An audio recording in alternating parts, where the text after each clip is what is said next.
Hello everyone, Assalamu alaikum. Welcome back to my channel. কেমন আছেন সবাই? I hope সবাই ভালো আছেন, সুস্থ আছেন। আমরা আলহামদুলিল্লাহ ভালো আছি। নতুন দিনে নতুন আরেকটি ডেইলি ব্লগ নিয়ে চলে এলাম।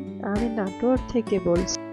আসলে আমি কিছুদিন থেকে ব্লগ দিতে পারছি না এবং আপনাদের কমেন্টও করতে পারছি না, ভালো লাগছে না। আমি গেছিলাম বাবার বাসাতে, আর তাছাড়া এই ভিডিওটা সেখানকারই। আমি ওখানে গেছিলাম কি কারণে সেটা জানবেন না, হঠাৎ করে আর কি ফোন দিল মানে ওখানে যাওয়ার জন্য। যাই হোক চলে গেলাম। তো এখন মানে আমার একটাই তো ভাই, শুনছেন জানেন আপনারা। তো ওরা আর কি কুমিল্লা থাকে, ওখান থেকে আসছে। যাই হোক ভাইয়ের ছেলে মেয়েকে আর কি দেখতে গেছিলাম। তো গিয়ে একটু ঘোরাঘুরি করলাম। তাছাড়া জনসংখ্যা বেশি হয়ে গেছে, বাড়িতে মানে থাকাটাই মুশকিল। তো যাই হোক একটু বাইরে ঘোরাঘুরি করলাম। তো আমি আবার মাকে বললাম যে চলো বড়ের বাগান থেকে ঘুরে আসি। তো আর কি চলে আসলাম, বলতে বলতে চলে আসলাম বাগানে। তো বাগানে এসে আমি একটু ভিডিও করছি। এই বাগানটা আর কি আমার বাবাদেরই, আর তাছাড়া যে কলা বাগানটা দেখালাম সেটাও ওনাদের। যাই হোক আমি একটু একটু করে শুট করেছি, আর ভিডিওটা বেশি বড় করি নাই, শর্টে রেখেছি। মানে কোনোটাই ভালো লাগছে না, শরীর মন কোনোটাই না, দিতে চাইছিলাম না, কিন্তু তারপরেও আপনাদের কমেন্ট পাচ্ছি না, কোনো রিপ্লাই পাচ্ছি না, কথাবার্তা না, ভালো লাগছে না, সবকিছু মিলে। তাই আর কি একটু মানে শুট করলাম। এই তো বড়গুলা যে আমি দেখাচ্ছি আপনাদের, এই বড়গুলা কিন্তু এমন ছিল না, মানে বারবার যে বড়গুলা ধরে অনেক বড় বড় হয়, কিন্তু অন্যান্য বারের তুলনায় এবার বড়ের মানে আকারটা ছোট হয়েছে।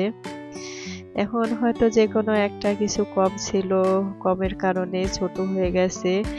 আর তাছাড়া এই সময় কিন্তু গ্রামগঞ্জে বড়ই একটা হয় না, যারা চাষাবাস করে আর কি, মানে এই সময় আর কি ওঠায়, তারাই সে বাগানগুলোতে বড়ইগুলো পাওয়া যাবে। তো যাই হোক আমার বাবারা কিন্তু চাষাবাস করে ভালোভাবেই। তো তারপরে সেভাবে এবার ফলনটা আসলো না। তো এখন কি করার, সবকিছু তো আল্লাহর হাতে, যেটা আল্লাহ দিয়েছে আলহামদুলিল্লাহ। বড়টা ছোট, কিন্তু এই অবস্থাতে পেকে গেছে, পেকে আর কি আপনা আপনি পড়ে যাচ্ছে। তো বাড়িতে অনেক কাজ কাম, তাছাড়া মানুষও পাচ্ছে না, এগুলা মানে মানে করতে হবে একটা একটা করে, সে মানুষটা পাচ্ছে না। তো যাই হোক মা ব্যাগ নিয়ে আসছিল, নিয়ে আমার মেয়ে, আমার ভাইয়ের মেয়ে সবাই আর কি একসঙ্গে ওরা খুঁড়ছে, খুব আনন্দ করছে। তো তো আমি একটু শুট করলাম। তো বাগান থেকে তো চলে আসলাম, দেখলেন ওখানে আর কি একটু মানে তালা দিয়ে রাখে, নেট দিয়ে ঘিরে তালা দিয়ে রাখে, তাছাড়া তো এগুলার পাওয়া যাবে না বড় এগুলা। এমনিতে যেগুলা ডাল সাইডে থাকে এগুলা তো সবাই নিয়ে খেয়ে নেয়। তো যাই হোক যার রিজিকে যেটুকু আছে সে সেটুকু তো খাবেই, কিছু করার নেই। তো কলা বাগান থেকে চলে আসলাম, এই বাগানটাও আমার বাবাদেরই। তো এসে যাই হোক দেখছি রান্না বান্না করে গেছিল আমার মা। তো আমি একটু আর কি আপনাদের সাথে শুট করলাম। তো একটা কথা আছে, মানুষের মন যদি একটু খারাপ থাকে, সে বাড়িতে চুপ না থেকে মানে কোথাও থেকে একটু ঘুরে আসলে মনটা আর কি ভালো লাগে, আর সবকিছু একটু ভালো বসে মনটা। তো যাই হোক যেটাই হোক, যেটার কারণে হোক গেছিলাম, ভালো লাগলো। আর তাছাড়া ওদেরকে নিয়ে কিন্তু আমি চলে আসছি, বাড়িতে চলে আসছি। তো বাড়িতে আসার পরে রান্না বান্না তো অবশ্যই করতে হবে, তাই একটু শুট করছিলাম। আমি বলছি শর্ট ভাবে কিন্তু আমি ভিডিওগুলো করেছি আজকে। আমার প্রিয় আপু ও ভাইয়েরা আমার ভিডিও দেখছেন কিন্তু এখনো একটা লাইক দেন নাই, প্লিজ একটা লাইক দিয়ে আমার ভিডিওটা কন্টিনিউ করুন।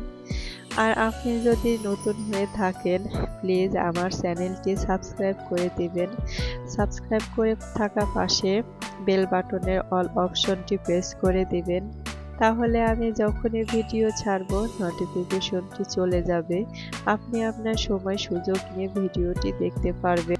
আর অলরেডি যারা কাজটি করেছেন তাদেরকে অসংখ্য অসংখ্য ধন্যবাদ জানাই। তো যাই হোক, আমি এখানে কিন্তু মাছ ভেজে নিচ্ছি। আমি রান্নাটা করছি কিন্তু খুব দ্রুত, এতটাই স্পিডে করছি দেখছেনই আপনারা।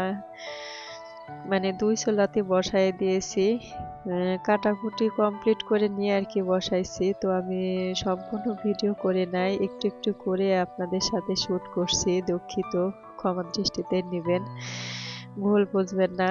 কারণ বলছি মানে সবাই আর কি আসছে, তো প্রচুর চিল্লাচিল্লি হই হুল্লা শুরু করছে।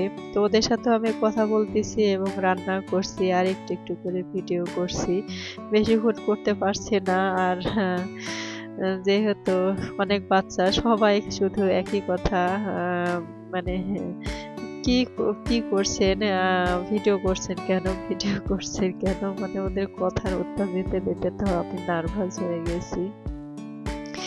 আর এতে টুকটুক করে আমি রান্না কিন্তু কমপ্লিট করে ফেলাচ্ছি। তো এখানে আমি টমেটো আলু দিয়ে আমি ভালো করে কষিয়ে নিচ্ছি। আর যে মাছগুলো ভেজে নিচ্ছি, কয়েকটা বাইম মাছ ছিল, ওই বাইম মাছটুকু আমি বের করছি, বাজার করতে হবে, তো ঘরে যেটা ছিল সেটাই আর কি রান্না করছি। তো ওটা দিয়ে হালকা একটু ঝোল করব। আর দেখছেন করলাটা আমি সবুজ সবুজ করে ভাজি করে নিয়েছি।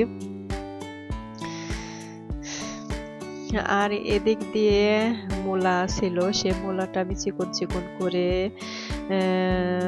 কেটে নিয়ে আমি মূলাটা আমি ভাজি করব। মানে যদিও ভালো লাগবে না, কিন্তু তারপরে আমি তেমন ভাবে ভাজি করব যেন ভালো লাগে। আর উপরে ধনিয়া পাতা একটু ছিটে দিব, তাহলে একটু স্বাদ লাগবে। তো এই তো টুকটুক করে রান্না করছি এবং নুডলসটা রান্না করছি। তে আজকের মতো এখানেই বিদায় নেই। তো আপনারা সবাই ভালো থাকবেন, সুস্থ থাকবেন, আমাদের জন্য দোয়া রাখবেন। আল্লাহ হাফেজ।